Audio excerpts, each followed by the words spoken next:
तो हेलो दोस्तों, स्वागत है आप सभी का हमारे यूट्यूब चैनल पर एके मोटर टॉक। मैं हूं आपका होस्ट अक्षांश भट्ट और आज की वीडियो में हम बात करने वाले हैं मैंने i20 ही क्यों ली, क्या रीज़न रहा i20 लेने का, कितनी प्राइसिंग में पड़ी, सारी डिटेल में बात करेंगे। तो चलिए बिना टाइम वेस्ट किए वीडियो को स्टार्ट करते हैं। सारा एक्सप्लेनेशन मैंने पॉइंट्स के हिसाब से किया है। फर्स्ट पॉइंट मेरा यह रहा था कि मुझे पेट्रोल कार लेनी है और मेरी रनिंग थोड़ी कम है, उसके हिसाब से मैंने पेट्रोल कार ही डिसाइड की थी। भले ही वो नेचुरल एस्पिरेटेड इंजन हो या फिर टर्बो पेट्रोल इंजन हो, मुझे पेट्रोल ही लेनी है। एक और सेकंड चीज फिक्स थी कि हैचबैक ही लेनी है या फिर सब कॉम्पैक्ट एसयूवी लेनी है। दो ही फिक्स थे, बाकी बड़े सेगमेंट में जाना ही नहीं था, क्रेटा और सेल्टोस, और उससे नीचे हैचबैक में भी नहीं जाना था, स्विफ्ट वगैरह में भी। और एक और चीज़ थी कि बिल्ड क्वालिटी थोड़ी डिसेंट होनी चाहिए। श्योर कि होंडा की बिल्ड क्वालिटी इतनी अच्छी नहीं है, लेकिन अगर मारुति से कंपेयर करें तो कहीं गुना बेहतर है और फीचर्स भी ज़्यादा मिल जाते हैं। सेफ्टी फीचर्स भले ही कम हो। और आगे हम ये भी बात करें कि मैंने एल्टोस क्यों नहीं ली।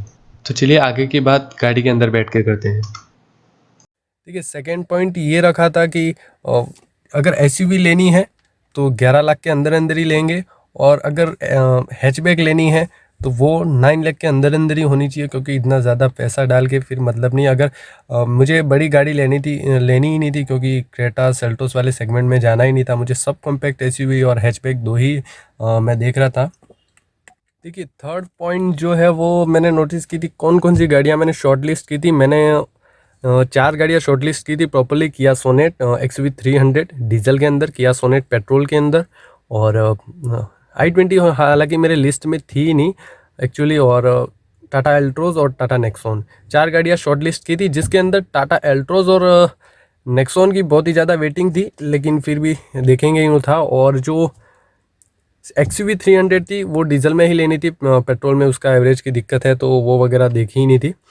और उसकी जो सेकेंड चीज़ थी कि वो ज़्यादा ओवर प्राइस्ड थी, इसलिए उसे हमने पहले ही कैंसिल कर दिया XUV300 को। फिर भी लिस्ट में रखा था। और जो सोनेट थी, अगर हम लेते तो टॉप मॉडल ही लेते, HTX plus, I think HTX या XTX प्लस, जो कि उसका टॉप एंड आते हैं। तो उसमें ये था कि उसमें पेट्रोल में टर्बो में आपको मैनुअल ट्रांसमिशन नहीं मिलता, उसमें IMT मिलता है। आपको गियर तो मिलेंगे मैनुअल, लेकिन आपको उसके अंदर क्लच अवेलेबल नहीं होगा, जो कि एक बहुत ही बेकार चीज़ लगी मुझे। इसलिए फिर उसको कैंसिल कर दिया, लिस्ट से ही हटा लिया। देखिए, अगर आप 12 लाख रुपए डालते हैं, 12 लाख रुपए डालने के बाद अगर आपको एक पेट्रोल इंजन मिले, मतलब कि वो भी बिना टर्बो का, तो फिर वो मतलब नहीं है। फिर एक ही ऑप्शन लास्ट बचता है नेक्सॉन, जो कि मैनुअल में आपको टर्बो वेरिएंट प्रोवाइड कराता है पेट्रोल के अंदर। तो फिर नेक्सॉन का डिसाइड किया। नेक्सॉन और एल्ट्रोस दो ही लिस्ट में रही। उसके बाद फिर एक और चीज़ थी कि नेक्सॉन डीजल में ऑलरेडी अंकल जी हमारे जो हैं वो यूज़ कर रहे हैं, तो फिर एक और नेक्सॉन ला के कोई मतलब नहीं था। मतलब कि पेट्रोल में भले ही ले आते, लेकिन 2 नेक्सॉन हो जाती, तो फिर पापा को यूँ था कि एक थोड़ी अलग गाड़ी ले इस बार। तो फिर एल्ट्रोस का देखा। एल्ट्रोस की हमने बुकिंग भी करवा दी, गाड़ी समझ में भी आ गई, सारा कुछ हो गया। लेकिन दिक्कत ये आ रही थी कि एल्ट्रोस जो है वो बहुत ही ज़्यादा मतलब वेटिंग में आ रही थी। 3 महीने की लगभग वेटिंग आ रही थी। मैं दिसंबर की बात कर रहा हूँ, ये 3 महीने की वेटिंग आ रही थी। अभी भी आपके मतलब 5 महीने की वेटिंग आपको एल्ट्रोस में ऑलरेडी मिल जाएगी अभी भी। तो वो एक बड़ी दिक्कत थी हमारे सामने। उसके बाद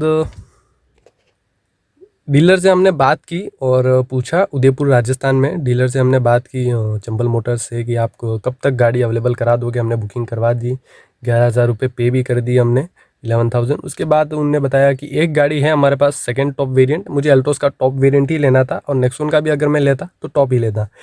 तो फिर एल्टोस का टॉप वेरिएंट, जो कि 9.25 लाख रुपये का लमसम मुझे मिल रहा था, 8.75 लाख तक समथिंग वो पड़ जाता, टॉप मॉडल XZ प्लस।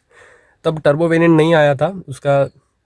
फिर डिसाइड किया, वहाँ पे गाड़ी थी, XZ वेरिएंट पड़ा था, सेकंड टॉप वेरिएंट। हमने जाके देखा, लेकिन उसमें सबसे बड़ी दिक्कत ये थी, हम उस दिन एल्ट्रोस ले आते, लेकिन सबसे बड़ी दिक्कत ये थी कि वो रेड कलर में थी। हमें गाड़ी रेड कलर में नहीं लेनी थी, क्योंकि उसका मेंटेनेंस रेड कलर में बहुत ही ज़्यादा रहता है। स्क्रैच वगैरह आ जाते हैं तो वो बहुत ही ज़्यादा हाईलाइट होते हैं। उसकी वजह से हमें वाइट कलर में या फिर सिल्वर में ही कोई प्लान था, वाइट कलर में ही लेनी थी एक्चुअली गाड़ी।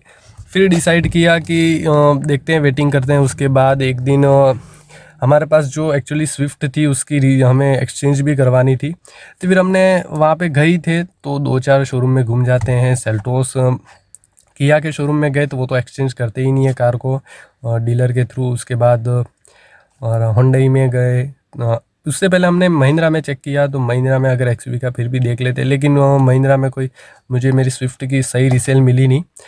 2012 का मेरे स्विफ्ट का मॉडल था जो कि 1.5 लाख के लमसम चल गया था। उसमें दिक्कत आ रही थी, इसलिए गाड़ी लेने का प्लान में था, बाकी कोई भी एक्चुअली में प्लान नहीं था कार लेने का, न्यू कार लेने का। उसके बाद हम गए हुंडई में वेन्यू देखी, क्रेटा वगैरह देखी बेस मॉडल, जो कि हमें आफ्टर मार्केट कुछ काम करवाना नहीं था, इसलिए बेस वेरिएंट मैंने देखा ही नहीं, ई वेरिएंट। और उसके बाद वेन्यू देखी। वेन्यू के क्या है कि बहुत ही पुरानी हो चुकी थी, मतलब 2-2.5 साल हो ही चुके, तो फिर डिसाइड किया कि वेन्यू अब बहुत जल्द फेसलिफ्ट तो यहाँ आने वाला है, तो उसके लिए हमने वो वेन्यू देखी नहीं। और मुझे वेन्यू क्या एक हैचबैक वाली फीलिंग देती है वेन्यू, इसलिए एसयूवी में लमसम आप 11.5 लाख रुपये डाल के कोई मतलब नहीं है। अगर वेन्यू लेते तो डीजल में लेते, क्योंकि पेट्रोल में जो है टर्बो मतलब नहीं है, उसमें आपको मैनुअल मिलता ही नहीं है, वही दिक्कत है आपको, जैसे आपको सोनेट वाली दिक्कत है। फिर वेन्यू में जाना ही था, फिर तो सोनेट ही लेते हैं थोड़ा वेट करके। उसके बाद i20 देखी, नई आई थी i20, मैंने दिसंबर में 13 दिसंबर को 2020 में यह गाड़ी परचेज़ की थी। उसी दिन ऐसा हुआ एक्चुअली कि हम जैसे ही वहाँ पे गए i20 वो वगैरह गाड़ी देखी, फिर i20 देखी। एक्चुअली i20 लिस्ट में इसलिए नहीं थी क्योंकि बहुत ही ज़्यादा ओवर प्राइस्ड है। अब ये जो वेरिएंट है स्पोर्ट्स, उसमें एल्ट्रोस का आपको टॉप वेरिएंट मिल जाता है, अब उस स्विफ्ट हमारे में मिल जाता है, वही दिक्कत थी। और स्विफ्ट हमारे बहुत ही ज़्यादा दिक्कतें आ रही थी। फिर प्लान किया कि मतलब अब वो वेटिंग बता रहे थे, आप अभी स्विफ्ट रख जाओ। टाटा वाले की जो दिक्कत थी कि आप अभी स्विफ्ट रख जाओ, हम यहाँ पे पेमेंट वगैरह कर देते हैं, डाउन पेमेंट आपका फाइल सब कर लेते हैं। ये है एक भी दिन मतलब गाड़ी के बिना नहीं चल सकता है, इसलिए एक्चुअली फिर डिसाइड हुआ कि गाड़ी तो हैंड टू हैंड ही चाहिए। अगर ये स्विफ्ट देंगे तो हैंड टू हैंड वो गाड़ी लेनी है, तो उसमें थोड़ी बहुत दिक्कतें आ रही थी, तो ये बात थी कि तुरंत हैंड टू हैंड लेनी थी कार।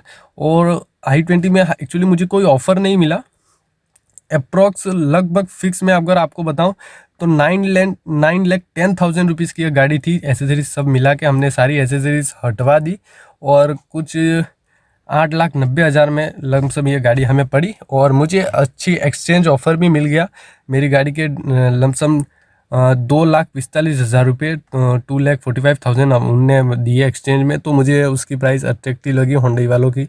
तो फिर डिसाइड किया कि हुंडई i20 ले लेते हैं स्पोर्ट्स वेरिएंट। अब आप पूछेंगे कि टॉप वेरिएंट एस्टा ऑप्शनल और एस्टा क्यों नहीं लिया।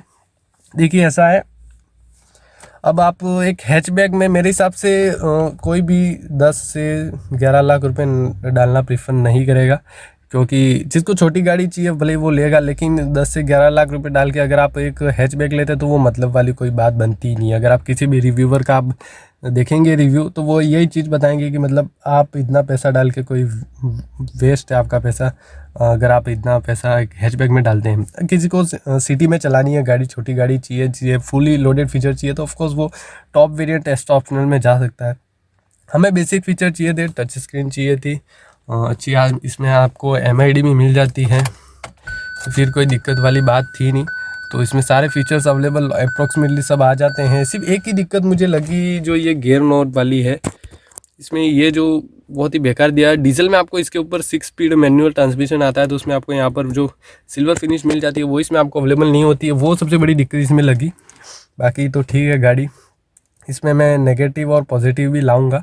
तो ये मेन रीज़न था i20 लेने का, हैंड टू हैंड उन्हें अवेलेबल करा दी। अब i20 हमें कैसे अवेलेबल होगी वो भी आप सुन लीजिए। एक्चुअली हुआ ऐसे कि इसका जो एस्टा वेरिएंट था वो लमसम हम फिर भी ले लेते, लेकिन उसमें क्या वो गाड़ी अवेलेबल ही नहीं थी। इस गाड़ी की भी 2.5 महीने वेटिंग थी, बट वहाँ पर एक दूसरे ने किसी ने अननोन पर्सन ने बुकिंग करवाई थी उन्होंने, तो उनकी बुकिंग कैंसिल हो गई। तो ये गाड़ी हमें वाइट कलर में स्टॉक में पड़ी थी, तो वाइट कलर में ये गाड़ी हमने परचेज़ कर ली hand to hand. Silver colour भी था और वाइट कलर, दो ही गाड़ियाँ पड़ी थी, तो इसमें हमने वाइट कलर डन करके ले ली एक्चुअली।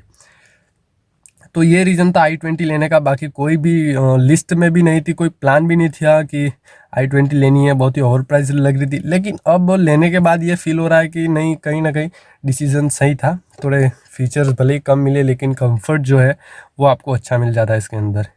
और भी डिटेल में बात करेंगे, मैं रोज़ाना वीडियो लाता रहता हूँ आपके लिए, i20 के लगभग हर चीज़ पे मैं वीडियो लाया हूँ। अब बहुत ही जल्द नेगेटिव और पॉजिटिव पे भी वीडियो लाऊंगा। मुझे क्या क्या चलाने के बाद गाड़ी पसंद आई भी देख लीजिए। मैंने अभी इतनी गाड़ी चला ली है, 7,079 किलोमीटर्स चला ली है, तो क्या पॉजिटिव नेगेटिव और लॉन्ग टर्म रिव्यू भी लाऊंगा। तो आप सभी ने बहुत ही पूछा था i20 ही क्यों ली, तो ये सबसे बड़ा रीज़न था। अब इसमें रिव्यू तो आपने देख लिया होगा, नहीं देखा तो डिस्क्रिप्शन में रख दूंगा। और चैनल पे आप देख लेना, बहुत सारे वीडियो में लाता रहता i20 के। इसमें मैंने वीडियो भी प्ले किया है इंफोटेनमेंट सिस्टम में, इसका भी मैं वीडियो लाया हूँ MID का। बहुत ही ज़्यादा वीडियो लाया, बहुत ही सारे वीडियो आप चेक कर लेना। तो ये था कुछ रीज़न i20 लेने का। और गाड़ी रियली बताऊँ तो एकदम मस्त गाड़ी है। तो चलिए आज के लिए बस इतना ही, मिलते हैं नेक्स्ट वीडियो में। तो थैंक यू वीडियो देखने के लिए, और कमेंट सेक्शन में बताना कि आपको वीडियो कैसा लगा।